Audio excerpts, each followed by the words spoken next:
Hari ini minggu pertama bulan Mei ini, dalam upaya kita membahas tentang bagaimana mempersiapkan gereja menjadi berkat, tema kita pada pagi hari ini adalah rahasia menjadikan gereja jadi berkat. Rahasia menjadikan gereja jadi berkat. Bapak Ibu kekasih dalam Tuhan Yesus Kristus, sesungguhnya inilah panggilan gereja, panggilan Tuhan untuk kita. Supaya apa? Supaya kita menjadi gereja, gereja itu menjadi berkat. Ini panggilan yang sejatinya dalam gereja itu jadi berkat gitu. Kalau kita orang-orang Kristen, maka kita orang-orang Kristen ini pun kita dipanggil Tuhan sesungguhnya untuk itu, untuk menjadi berkat. Seperti Allah memanggil Abraham keluar dari tanah kelahirannya, pergi ke suatu negeri yang asing, tidak lain adalah supaya menjadi berkat di sana. Nah, untuk menjadi berkat, pertama kita harus memperhatikan keadaan internal kita dulu. Jadi internal di dalam gereja, di suatu gereja itu harus menjadi berkat terlebih dahulu, barulah dia bisa menjadi berkat di luar sana. Artinya di dalam jemaat lokal kita harus menjadi berkat terlebih dahulu. Pemuda-pemudinya jadi berkat, remajanya saling menjadi berkat, keluarga-keluarga, kaum ibu, kaum bapak menjadi berkat. Nah, setelah itulah baru kita akan keluar, kita akan menjadi berkat. Itu. Mimpi gereja, Bapak Ibu, harapan Tuhan atas gereja jadi berkat tidak akan tercapai jikalau di dalam internal gereja sendiri tidak menjadi berkat. Tidak akan tercapai kalau di dalam itu sendiri tidak menjadi berkat satu sama yang lain. Jadi kita terlebih dahulu menjadi berkat di sana. Artinya kita semua di dalam gereja, saya mau ulangi lagi, di dalam rumah tangga gereja kita bisa menjadi berkat jika itu di dalam gereja, jika itu kita fokuskan kepada menjadi berkat, maka nantinya akan seperti apa? Maka gereja yang bersangkutan akan menjadi berdampak lebih luas. Karena Tuhan berkenan atas gerejanya, dampaknya menjadi luas, orang-orang menjadi percaya kepada Tuhan.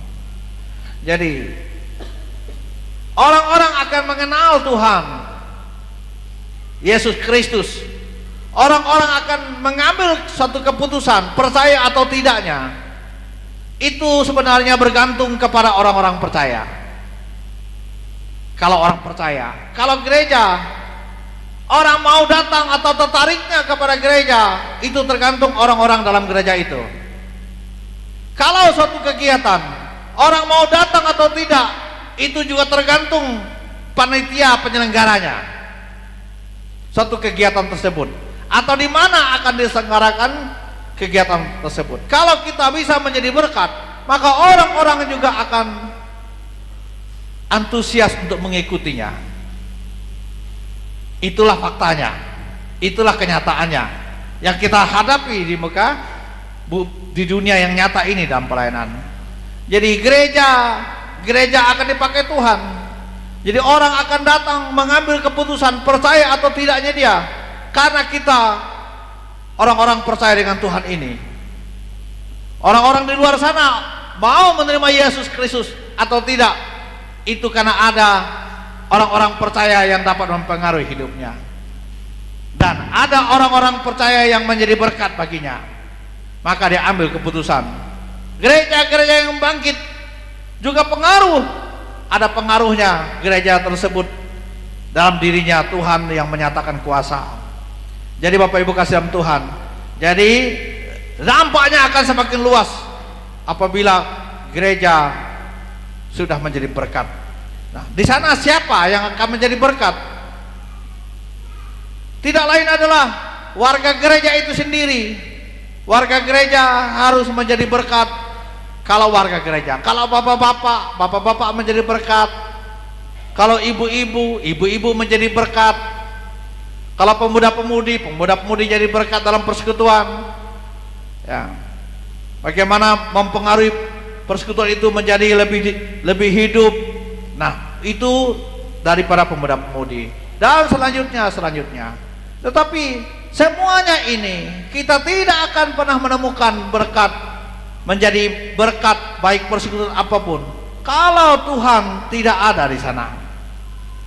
Kalau roh Tuhan tidak menggerakkan kita, kalau roh Tuhan tidak menghidupkan kita, tidak akan terjadi apa-apa. Orang hanya biasa-biasa saja melaksanakannya. Karena itu semua kita dapat dipakai Tuhan untuk menjadi berkat. Ibu-ibu bisa menjadi berkat. Menjadi berkat ini bukan melaksanakan tugas atau bukan sama dengan tugas. Saya menjadi berkat, Bapak Ibu menjadi berkat bukan karena tugas, tetapi saya menjadi berkat ini karena ada pengaruhnya Tuhan yang ada dalam hidup kita ini gitu. Bukan karena saya melaksanakan tugas, tapi karena ada Tuhan yang ada di dalam diri kita ini. Itulah sebabnya saya menjadi berkat gitu. Ada pengaruhnya Dia. Jadi kita melakukan apa? Sebenarnya kita menunjukkan Tuhan yang ada dalam diri kita ini. Saya ulangi lagi. Jadi kita menunjukkan apa kepada orang lain, itu sebenarnya kita sedang menunjukkan Tuhan yang ada dalam diri kita ini. Ada atau tidaknya Dia yang mempengaruhi hidup kita ini gitu. Ada tidak pengaruh salib itu? Kalau bicara tentang salib Kristus, seperti yang saya sampaikan di Paskah Soledeo pada hari Selasa yang lalu, bukan? Kalau orang percaya berbicara tentang salib Kristus, maka ia sudah menemukan yang saya akan bicarakan tentang salib itu apa.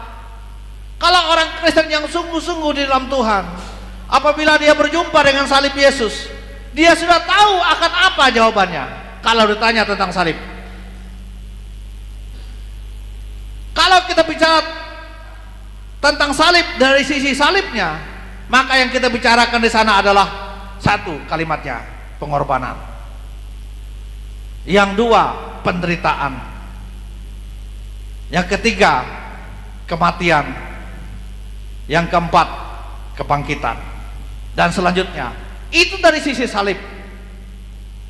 Tapi kalau kita bicara salib dari sisinya kita, maka apa jawabannya? Maka saya mau mengulanginya lagi.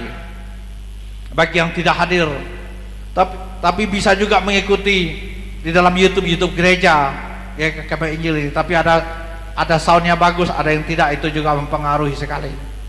Kalau bicara tentang salib dari sisinya kita manusia ini, maka apabila saya berjumpa dengan salib Kristus, maka satu kalimat yang saya ucapkan adalah, saya orang berdosa. Itu dia. Aku orang berdosa Tuhan. Dua, satu kalimat lagi yang diucapkan, ingatlah aku ya Tuhan, kalau engkau datang sebagai Raja. Ingatlah aku Yesus, kalau engkau datang kedua kalinya. Nah itu apabila kita berbicara tentang salib, sebagai orang percaya kita sudah tahu jawabannya. Kita sudah tahu apa yang saya akan katakan kalau saya berjumpa dengan salib Yesus. Kalau saya berdoa kepada Tuhan, kalau aku berjumpa dengan Yesus, akan kukatakan apa kepada Yesus? Maka aku sudah tahu jawab. Akan kukatakan apa? Tidak lain, Tuhan Yesus, aku orang berdosa. Sebenarnya inilah rahasia gereja sebenarnya. Kalau gereja mau jadi berkat, kalau kita mau jadi berkat Tuhan, kita menyadari, oh aku ini tidak ada apa-apanya. Aku ini orang berdosa Tuhan, aku ini tidak ada apa-apanya. Maka kalau ini terjadi, apa yang mau saya sombongkan diri? Apa yang mau kita sombongkan dalam hidup kita di dunia ini? Karena aku orang berdosa. Maka kita berkata kepada Tuhan, Tuhan Yesus, kalau Engkau datang nanti ingatlah aku. Tuhan Yesus, aku juga mau berkata, kalau aku tua nanti ingatlah aku Tuhan. Tuhan Yesus, aku juga mau berkata, kalau aku sakit ingatlah aku Tuhan. Tuhan Yesus, aku juga terus akan berkata kepadamu, kalau aku berhasil ingatlah aku Tuhan. Kalau aku tidak berhasil, ingatlah aku juga Tuhan. Itu sebenarnya kalimat yang diucapkan pada waktu kita berjumpa dengan Salib. Dan itu hanya bisa dilakukan kalau orang Kristen betul-betul menjadi Kristen yang dewasa dalam Tuhan. Kalau tidak, kita tidak akan bisa berkata-kata dengan Tuhan. Yang ada hanyalah gerutu. Kalau Engkau Tuhan, mengapa aku menderita? Dan itu karena kita tidak dewasa mengikuti Tuhan. Karena Kristen hanya Kristen untuk mencari kesenangan dan keuntungan pribadi saja. Sama halnya dengan kita melayani, bukan? Kalau saya mau melayani karena ada tujuan, mau saya dipuji, saya mau menunjukkan diri saya seperti ini. Maka Bapak Ibu, kalau orang kita melayani Tuhan, kalau itu sudah muncul, maka kesombongan yang ada kan muncul dalam pribadi kita. Nah, kalau sombong, kita tidak akan dipakai lagi berikutnya.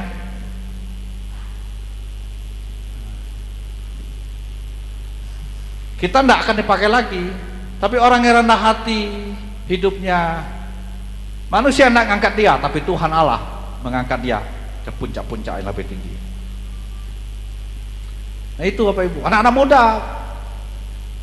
Memang anak muda ini biasanya kalau sudah pandai itu dan A dan B, sudah tidak mau lagi diatur. Tapi ingatlah, ada waktunya kita akan, bila itu terjadi dengan anak muda, orang-orang tua akan mengangkat kita. Karena kita harus digembleng dengan soal-soal begitu. Jadi Bapak Ibu kasih dalam Tuhan Yesus, saya tahu jawaban apa kalau saya berjumpa dengan Yesus. Salib Yesus itu, Tuhan ingatlah aku kalau Engkau datang nanti. Ingatlah aku masih pemuda, kalau aku sampai keluar dari orang tuaku. Ingatlah aku Tuhan Yesus, walaupun aku berpisah dengan bapak ibuku yang selalu menuntun aku, yang kapanpun aku perlukan semua sudah tersedia. Tapi ingatlah aku Yesus, kalau aku berpisah dengan orang tuaku. Ini pemuda-pemuda yang sudah berjumpa dengan salib Yesus itu, dia tahu jawabannya apa. Orang-orang tua, Tuhan Yesus ingat aku, kalaupun usiaku sudah suntuk ini, jangan melupakan aku kalau Engkau datang sebagai Raja. Ingat aku Tuhan, hamba-Mu ini sebagai pelayan. Ingatlah aku kalau aku menghadapi semua tantangan dalam melayani Tuhan ini, jangan melupakan aku. Ingatlah aku masih remaja. Ingatlah aku kalau aku sebagai seorang ibu rumah tangga yang menghadapi pergumulan beban berat ini, jangan lupakan aku. Di salib Yesus itulah kita menemukan jawaban. Apa Yesus katakan, hari ini juga Engkau bersama dengan aku. Waktu kita berkata, ya Tuhan, ingatlah aku, sekarang aku menghadapi masalah yang berat, tapi Tuhan ada di sana, dia jawab, hari ini juga Engkau akan menemukan jawabannya. Jadi kalau itu sudah ada, itu betapa bahagianya hidup kita ini. Sekarang mari kita perhatikan, apa rahasia menjadikan gereja menjadi berkat. Rahasia yang pertama adalah terdapat dalam Amsal 21 ayat 23. Mari kita perhatikan Amsal 21 ayat 23. Siapa memelihara mulutnya, memelihara diri daripada kesukaran. Siapa memelihara mulutnya, memelihara diri daripada kesukaran. Yang pertama adalah, rahasia yang pertama supaya kita ini bisa menjadi berkat. Kalau gereja menjadi berkat, kalau diri kita menjadi berkat, maka orang-orang gereja harus dapat menjaga perkataannya. menjaga bibir mulutnya. Itu sebabnya Amsal Salomo katakan, siapa menjaga mulut dan lidahnya memelihara dirinya sendiri. Ini orang gereja, bukan orang-orang tua ini, bukan hanya sekedar orang-orang tua, bukan sekadar ibu-ibu, tapi pemuda-pemuda, mahasiswa-mahasiswa. Kalau mau berhasil, jaga itu mulut dan perkataan. Apalagi mahasiswa-mahasiswa teologi, kalau mau dipakai Tuhan di masa yang akan datang, hari ini sudah menjaga perkataan-perkataannya. Kecuali kita mau menjadi pelayan yang akan dicemooh orang di masa yang akan datang. Jadi ini yang perlu dijaga, perkataan-perkataan dalam kehidupan kita, baik di gereja. Kalau kami orang-orang teologi ini di kampus teologi, di kampus-kampus teologi, yang harus dilatih, dijaga sejak awal ini dia, menjaga perkataannya. Yakobus pasal 3 ayat 4 sampai bisa ditampilkan. Yakobus pasal 3 ayat 4 mulai. Dan lihat saja, Yakobus pasal 3 ya, ayat 4. Dan lihat saja, kapal-kapal walaupun amat besar dan digerakkan oleh angin keras, namun dapat dikendalikan oleh kemudi yang amat kecil menurut kehendak jurumudinya. Ayat 5. Demikian juga lidah, walaupun suatu anggota kecil dari tubuh, namun dapat memegahkan perkara-perkara yang besar. Lihatlah betapapun kecilnya api, ia dapat membakar hutan yang besar. Sebenarnya lidah itu adalah api. Api itu kalau korek api, kita jadi sahabat kita, dibawa kemana-mana.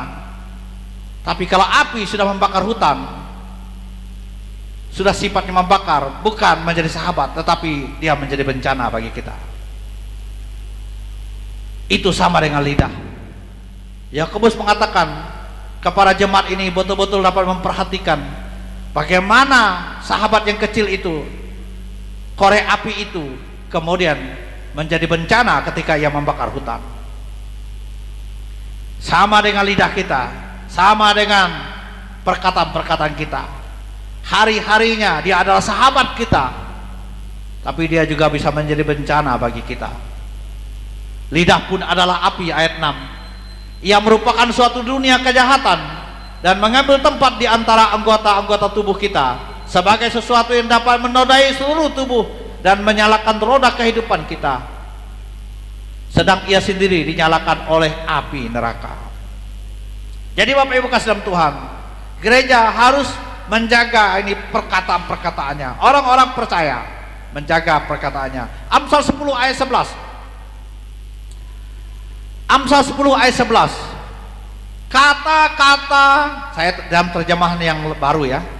Kalau terjemahan yang lama ini dia berkata, mulut orang benar adalah sumber kehidupan, tetapi mulut orang fasik menyembunyikan kalimat. Kita sudah susah mengerti nih bahasa ini karena terjemahan lama. Sekarang terjemahan baru, Bapak Ibu bisa dengar ya. Ini terjemahan baru yang lainnya diterbitkan bulan Februari 2023 yang lalu. Dia berkata begini, kata-kata orang baik, ini lebih cepat kita langsung menangkap. Kata-kata orang baik mendatangkan hidup bahagia. Nah, itu ya. Tetapi di balik kata-kata orang jahat tersembunyi kekejaman. Kalau mulut itu kan hanya itu kan alat ya, apa? Organ tubuh kita kan mulut. Tapi kalau kata-kata bukan organ, tapi itu perbuatan. Itu sudah mengarah kepada perbuatan, bukan saja organ tubuh, tetapi dia sudah melakukan perbuatan. Maka perbuatan itu adalah, kalau perbuatan kata-kata baik mendatangkan hidup bahagia. Tetapi di balik kata-kata orang jahat tersembunyi kekejaman.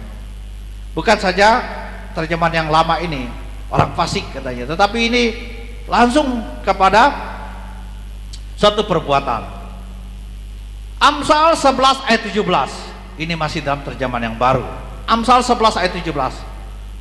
Orang yang murah hati berbuat baik kepada dirinya sendiri, tetapi orang yang kejam menyiksa badannya sendiri.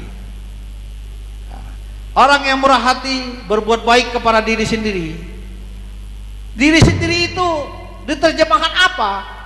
Itu tidak lain kalau gereja, itulah gereja sendiri. Kalau rumah tangga, itulah rumah tangganya sendiri. Kalau pekerjaannya, itu itulah diri sendiri. Dan itu dipeliharanya.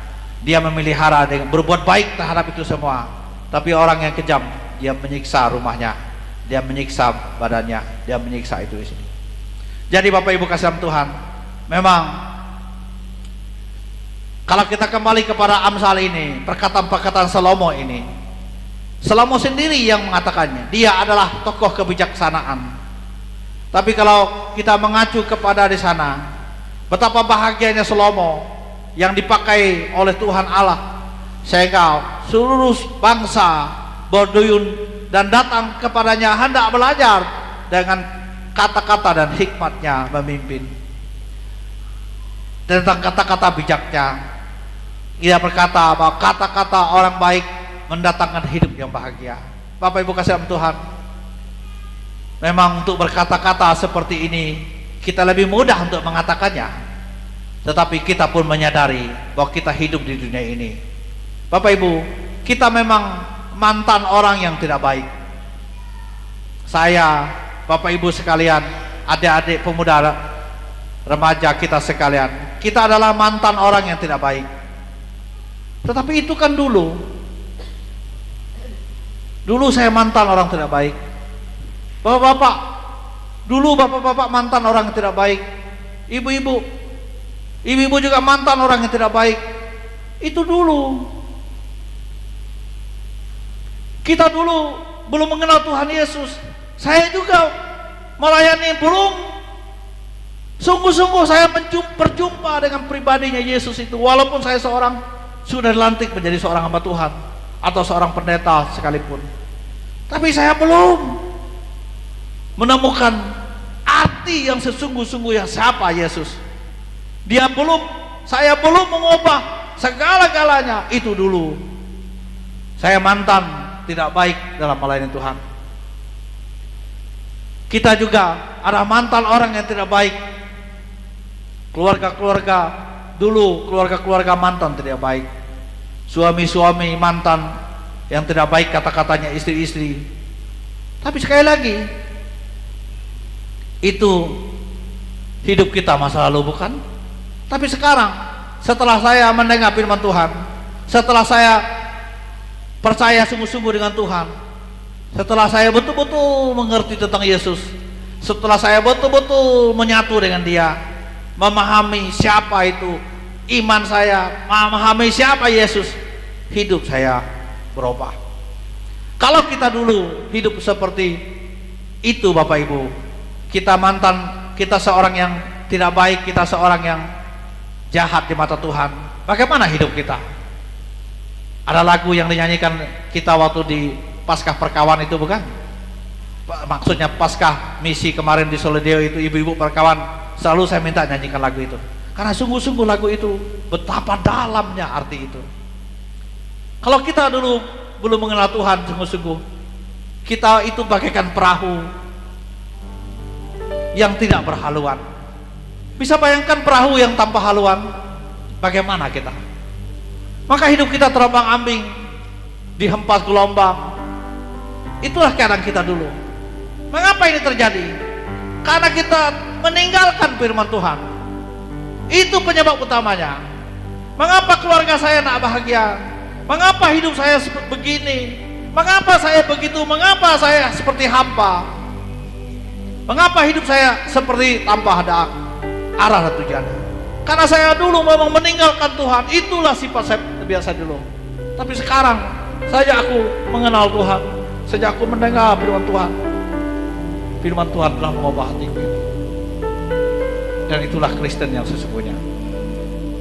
Firman ini telah mengubah hati saya. Firman ini juga yang telah mengubah arah pelayanan.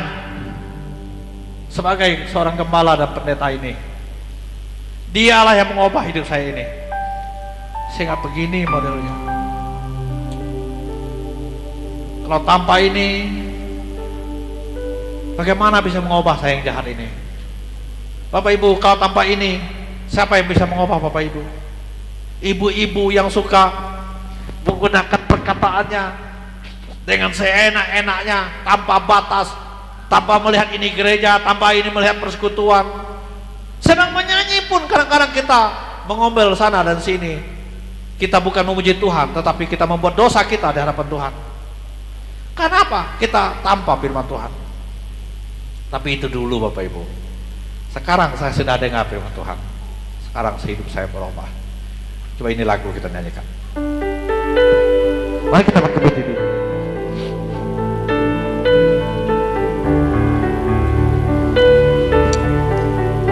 Nyanyikan dengan kata-katanya sangat dalam lagu ini Bapak Ibu.